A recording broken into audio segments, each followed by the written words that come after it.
Land cruiser స్మగ్లర్తో కేటీఆర్కు సంబంధాలు. Car party అక్రమంగా తెచ్చిన లగ్జరీ కార్లపై నడుస్తుంది ఈ స్కామ్తో కేసీఆర్ కుటుంబానికి ప్రయోజనం. కేంద్ర మంత్రి బండి సంజయ్ కుమార్. హరే రామచంద్ర, నిజంగా పెడితే పెట్టినా పెట్టరు. కేటీఆర్ మీద గింతగానం ఎందుకుందో నాకు తెలుస్తలేదు. పెడితే పెట్టచ్చు కదా. అరే ఒక్క కేసు కాదు, ఇట్లా వీళ్ళని ఇగో మీరు, నేను ఇప్పటికీ చాలాసార్లు మళ్ళీ ఎక్స్ప్లెయిన్ చేసిన. ఇగో ఫస్ట్ కాళేశ్వరం అన్నారు, మనందరికి ఎరక. ఎక్కడ పోయా కాళేశ్వరం ఏమో తెలియదు. చూడుర్రి గొర్రెల స్కామ్, యాద పెట్టుకోరు మీరు. పక్కా పోతారు వీళ్ళు. గొర్రెల స్కామ్లో ఓఎస్డీ అరెస్ట్ అయ్యిండు, తలసాని శ్రీనివాస్ యాదవ్ పోతాడు, తర్వాత కేటీఆర్ పోతాడు, తర్వాత కేసీఆర్ పోతాడు. యాడుందో అది. బతుకమ్మ చీరల స్కామ్. ఇట్లా విన్నప్పుడల్లా అనిపిస్తుంది నాకు, మళ్ళీ మీకు చెప్పాలనిపిస్తుంది. అరే వీళ్ళు ఎన్నిసార్లు చెప్తే నిజంగా ఈ ల్యాండ్ క్రూజర్ స్కామ్ ఎందుకు నేను చెప్తా ఇప్పుడు. కానీ ఇక్కడ వాళ్ళు చెప్పిన స్కామ్ ఛత్తీస్గఢ్ నుంచి కరెంటు కొనుగోలు మీకు గుర్తుండాలి. అబ్బాబాబా, దీని మీద అయితే ఒక కమిషన్ కూడా వేసారు తెలుసా. ఛత్తీస్గఢ్ నుంచి కరెంటు కొనుగోలు చేసిర్రు. ఇలా విపరీతమైన దోపిడీ జరిగింది. ఆ 2 రూపాయలకు 3 రూపాయలకు పెట్టాల్సినటువంటి పర్ యూనిట్ కాస్ట్ 7 రూపాయలకు 8 రూపాయలకు తెచ్చి జేబులు నింపుకున్నారని చెప్పారు. దొరికిందా? ఏమన్నా పట్టిర్రా? ఎక్కడ పోయింది మరి? అది తెలియదు. ఇక అది ఇక ఫోన్ ట్యాపింగ్ ఇంకా మస్తుకున్నాయి. ఇంకా వీళ్ళు చెప్పినాయి ఇవి చాలా చిన్నవి. ఇగో ఫార్ములా ఈ కార్ రేస్ ఉంది కదా, దాంతో కథ ఉన్నది. ఫార్ములా ఇది యాదాద్రి భద్రాద్రి తెలుసా, thermal plants. Yadadri Bhadradri thermal plants ఇక్కడ కూడా నిర్మాణాలలో అవకతవకలు జరిగినాయని చెప్పారు. మన కళ్ళ ముందునే గినిగానం ఉన్నాయి. 1 2 3 4 5 6 7 ఇంకో 2 మొత్తం 10 వేసుకోరి. ఏమైంది మరి? ఎందుకు పెడతలేరు కేటీఆర్ని జైల్లో? లేవా? ఏం దొరుకుతలేవా? లేకపోతే నిజంగానే ధైర్యం అవుతలేదా? ఇప్పుడు బండి సంజయ్ చెప్పే ముచ్చట ఎట్లుంటుందంటే చూడురు ఒకసారి. ఈయన ఎన్నిసార్లు చెప్పాడు తెలుసా బండి సంజయ్? 1,00,000 కోట్లు దోసుకుంటూ కేసీఆర్ అని చెప్పాడు. గతంలో వీడియోలు చాలా ఉన్నాయి. ఆయన చెప్పడం కాక అమిత్ షాతోని, నడ్డాతోని, నరేంద్ర మోడీతో చెప్పించాడు. కాళేశ్వరం వీళ్ళకి ఏటీఎం లెక్క మారిపోయిందని చెప్పాడు. ఏమాయా బండన్నా ఎక్కడ బా పెట్టాలి కదా, మెడలు పెట్టి నూకపోవాలి కదా కేటీఆర్ని. మేము అడుగుతా ఉన్నాం బరాబర్. నువ్వు అన్నప్పుడు బరాబర్ మాట మీద ఉండాలి. పేపర్ లీక్ స్కామ్ ఏంది అసలు? ఎన్ని చెప్పినవి అయితే అసలు ఇక బొచ్చడు ఉంటాయి నువ్వు చెప్పినవి. ప్రతి దాంట్లో కమిషన్లను మొత్తం దోసుకున్నారని చెప్పినావు. ఎందుకు? కేంద్ర ప్రభుత్వ సంస్థనే కదా సిబిఐ.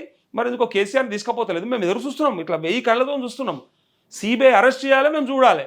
కేంద్ర ప్రభుత్వం బరాబర్ అరెస్ట్ చేయాలి, మేము చూడాలి. ఎందుకంటే దోపిడీ దొంగల్ని మేము భరించము. కేసీఆర్ కనుక దోసుకుంటే తెలంగాణ సమాజం భరించదు, క్షమించదు, మాకు అవసరం కూడా లేదు. నువ్వు కపోరి అంటే ఏం లేదు, ఉంటే తెలిసేది. మీరంతా దొంగలు అనుకోమంటారా లేదంటే ఏం లేదు అనుకోమంటారా? ఏదైనా క్లారిటీ ఇయ్యి. మేమంతా దొంగలమరాబోయి మీకే తెలివిలేక సన్నాసులంతా ఇటు అటు నీతులు మాట్లాడతారు, అవన్నీ అవుతాయే.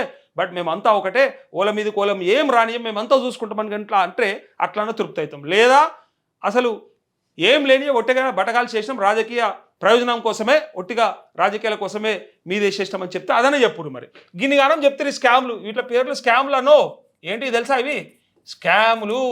ఇక పొంగులేటి ఎక్కడ పోయిండు? ఆ బాంబులేటి పోయిన దీపావళికి చెప్పిండు, ఇప్పటిదాకా ఒక్క బాంబు పడతలేదు. బాంబు వేయేస్తలేదా? బాంబు తయారు చేస్తలేదా? లేకపోతే అసలు బాంబులే లేవా? ఏం బాంబులు వేస్తుండు మరి? ఆడేస్తున్నాడు. వేస్తివా? ఒకటి కూడా వాడకపోయా. ఇదేనా నీ బాంబులు? ఇవేగా, ఇవి చూసేగా మీరు అన్నది. తీసుకపోరి, మెడలు బట్టి నుక్కపోరి. ఓడద్దన్నాడు, ఓడాడ్డం పడ్డాడు. మీకు చేత కాకపోతే చెప్పుండ్రి, మేము ఉత్తగానే బటగాలు చేసినాం, బురద చల్లినాం, వాళ్ళే కడుక్కోవాలని చెప్పి. అది మీ తెలివి. అయితే ఇప్పుడు ఈ సబ్జెక్ట్ ఎందుకు వచ్చిందంటే బండి సంజయ్ బ్రహ్మాండంగా ఒక మాట చెప్పిండు. నేను ఆ వార్త నిజంగా కంటిన్యూగా మనం ఫాలో అయిదాము. నిజంగా బండి సంజయ్ అన్నది ప్రూవ్ కూడా చేయాలి. మరి ఒట్టిగానే అంటే కూడా నడవదు కదా. ఏదో రాజకీయ విమర్శ చేసినా ఉత్తదే అది అంటే నడవదు కదా. కార్లు కొనుగోలుటాయి. ఒక్కసారి వార్త చూడరు మీరు. ఏడుకెళ్ళి వచ్చింది చూడరు. 1,00,000 కోట్లకి వెళ్ళి కార్ల కాడికి వచ్చింది ఇక లాస్ట్. ఇంకా నయం తర్వాత కంప్యూటర్ కొన్నాడు, కేసీఆర్ ఒక ల్యాప్టాప్ కొన్నాడు, లేకపోతే కేటీఆర్ ఒక ట్యాబ్లెట్ కొన్నాడు. ముఖ్యమంత్రి మంత్రి ఉండగా అందుకోసానికి అందులో కూడా అవినీతి జరిగింది. 40,000 అయింది, 30,000 అయింది. చెప్పురు ఇక గాడికేసేటట్టుంది. ఇగో ల్యాండ్ క్రూజర్ స్మగ్లర్తో కేటీఆర్కు సంబంధాలు. కారు పార్టీ అక్రమంగా తెచ్చిన లగ్జరీ కార్లపై నడుస్తుంది ఈ స్కామ్తో కేసీఆర్ కుటుంబానికి ప్రయోజనం. కేంద్ర మంత్రి బండి సంజయ్ కుమార్. ఓకే, ఇక బండన్న గురించి ఖచ్చితంగా మాట్లాడుకుందాం. ఎందుకంటే ఆయన ఏమంటుండంటే అసలు కారు పార్టీ మొత్తం దాని మీద నడుస్తుందట. అసలు మీకు క్లారిటీ ఉందా? కాళేశ్వరం ద్వారా దోసుకున్న అమౌంట్తో నడుస్తుందా పార్టీ, లేదా ఫోన్ ట్యాపింగ్ ద్వారా బ్లాక్మెయిల్ చేస్తే వచ్చిన డబ్బులతో నడుస్తుందా, కరెంటు కొనుగోళ్లలో చేసినటువంటి అక్రమాలతో నడుస్తుందా, లేదా మనందరికీ ఎరక బాండ్ల రూపంలో అయితే వీళ్ళకి విరాళాలు వచ్చినాయి. మీ పార్టీ కూడా వచ్చినాయి, బీజేపీ కూడా వచ్చినాయి, మీరు టాప్లోనే ఉన్నారు. అయితే ఈ కొంతమంది మీకు ఇచ్చిన విరాళాల కొన్ని కంపెనీల ద్వారా వచ్చిన ఆ బాండ్స్ ఏవైతే ఉన్నాయో, ఎలక్టోరల్ బాండ్స్ అంటారు వీటిని, ఎలక్టోరల్ బాండ్స్. ఆ బాండ్స్ ద్వారా వచ్చిన అమౌంట్స్ విరాళం అయితే దాని ద్వారా నడుస్తుందా? మీరు క్లారిటీ ఉండాలి, మీకు అనేటప్పుడు ఏదైనా ఒక క్లారిటీ ఉండాలి. ఇవన్నీ కాదట, లగ్జరీ కార్లు కొంటే ఆ కార్ల నుంచి వస్తుందట, అది ఏందో ఒకసారి చూడాలి. చాలా ముఖ్యమైన విషయం అది. ఎంత ముఖ్యమైన అంటే బండి సంజయ్ అన్నాడంటే అది వాస్తవం ఉంటుంది, బరాబర్ ఉంటుంది. అది ఎంత బరాబర్ ఉంటుంది అంటే గతంలో చాలా ఉన్నాయి అన్నట్టు. ఇక్కడ చూడండి, ల్యాండ్ క్రూజర్ వాహనాల స్మగ్లర్ బసరత్ ఖాన్తో కేటీఆర్కు సంబంధాలు ఉన్నాయని, అతను స్మగ్లింగ్ చేసిన ల్యాండ్ క్రూజర్ వాహనం కేటీఆర్ వాడుతున్నారని కేంద్ర మంత్రి బండి సంజయ్ కుమార్ ఆరోపించారు. నాకు అర్థం కాలేదు, కార్ అనేది అసలు ఎంత చిన్న ముచ్చట ఎరకనా అంటే, అది పెద్ద ల్యాండ్ క్రూజరే, 1 కోటి పైనే ఉంటుందో 2 కోట్లు ఉంటుందో మనకు ఎరకలేదు, మనకు గంత దాకా సబ్జెక్టు తెలియదు. అయితే ఆ లగ్జరీ కార్ ఏదైతే ఉందో, ఒకడు కొంటే ఆ నుంచి కారు కొంటే ఆ కార్ని వాడితే నాకు అర్థం కాలే. అంటే ఆ కార్ ఆయన దోసుకోమని చెప్పిండా, ఆయన స్మగ్లింగ్ చేయమని చెప్పిండా? ఒకవేళ స్మగ్లింగ్లో ఇన్వాల్వ్ అయ్యి ఉంటే గింత చిన్న లాజిక్ మర్చిపోతే ఎట్లా? గదే కార్లో తిరగాలనా?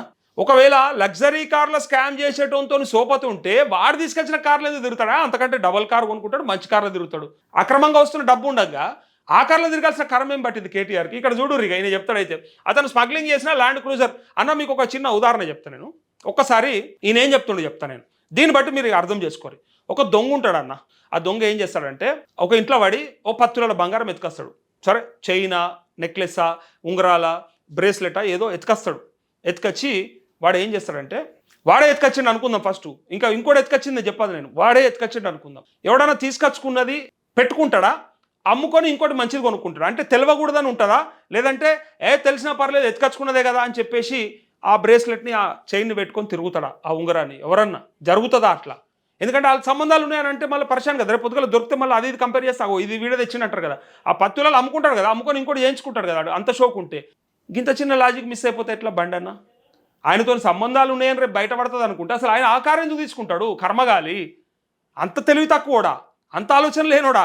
ఒక చిన్న బంగారం దొంగతనం చేసి ఒక పాకెట్, ఏమంటారు, పిక్ పాకెటర్ గాడు ఆలోచిస్తాడు. అనవసరంగా లింక్ ఉందేమో అని గుర్తుపడతారు కాబట్టి నేను ఈ వాడొద్దు వస్తువు అని చెప్పి. అలాంటిది ఆయన ఇక్కడ చూడండి, కేటీఆర్ వాడుతున్నారని ఆరోపించారు. కారు పార్టీ అక్రమంగా తెచ్చిన లగ్జరీ కార్లపై నడుస్తుందని లగ్జరీ కార్ స్కామ్ నిందితుడు బసరత్ ఖాన్ దిగుమతి చేసిన ల్యాండ్ క్రూజర్లో కేటీఆర్ ఎందుకు తిరుగుతున్నారని కేంద్ర మంత్రి బండి సంజయ్ ప్రశ్నించారు. వీళ్ళకు ఏం తలకాయలు ఉన్నాయో ఎందుకు నాకు అర్థం కాలేదు. 1,00,000 కోట్లు దోసుకున్నోనికి ₹1 కోటి 2 కోట్ల కారుకి కక్కుర్తి పడతాడా? ఈయన చెప్తే నమ్మాలనా? పోను 100 కార్లన్నా లగ్జరీ కార్లని అట్లా దిగుమతి చేసిండు, ఆ 100 కార్ల ద్వారా వచ్చిన అమౌంట్ అని అదనే చెప్పు, మరి ప్రూవ్ చేయి. ఒక్క కారులో తిరిగితే నాకు అర్థం కాలే. అందరూ అందుకే అంటారు చెప్పులు మోస్టోన్కి ఏమేరక అన్నట్టు. ఇలా నేను అంటలేను, మళ్ళీ నా మాట కాదు బండి సంజయ్ది. ఇక్కడ చూడుర్రి. అయితే సోమవారం ఎక్స్ వేదికగా స్పందిస్తూ ఆ కార్లు కేసీఆర్ కుటుంబానికి సంబంధించిన కంపెనీల పేర్లతో ఎందుకు రిజిస్టర్ అయ్యాయని కేంద్ర మంత్రి బండి సంజయ్ సందేహం వ్యక్తం చేశారు. వాటికి మార్కెట్ ధర చెల్లించారా లేక తక్కువ చూపించి కొనుగోలు జరిగిందా అంటూ నిలదీశారు. ఈ స్కామ్లో కేసీఆర్ కుటుంబాన్ని నేరుగా ప్రయోజనం పొందినట్లు ఉన్నదన్నారు. వాస్తవాలు బయటకు వచ్చేందుకు సంబంధిత శాఖలు విచారణ చేపట్టాలని డిమాండ్ చేశారు. ఈ దేశానికి, అఖండ భారతదేశానికి కేంద్ర హోంశాఖ సహాయ మంత్రి అయిన మన బండి సంజయ్ కుమార్ గారు బయటపెట్టినటువంటి గొప్ప స్కామ్ కాళేశ్వరాన్ని మించింది, ఫోన్ ట్యాపింగ్ని మించింది, అన్నిటికీ మించి బ్రహ్మాండంగా బయటపెట్టింది ఒక లగ్జరీ కారు.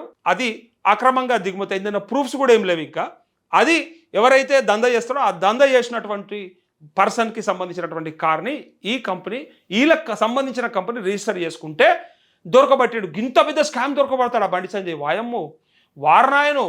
అసలు నిజంగా చెప్తాను కదా, కేంద్ర హోంశాఖ సహాయ మంత్రి అనేట ఆయన బయటపెట్టిన స్కామ్ ఏందయ్యా అంటే కేసీఆర్ కుటుంబం మీద ఒక కారుకు సంబంధించినటువంటి అక్రమం అవకతవక అని బయటపెట్టాడు. గ్రేట్ కదా, వండర్ఫుల్. నిజంగా కామెంట్ పెట్టిరన్న చూస్తున్న వాళ్ళు ఉంటే.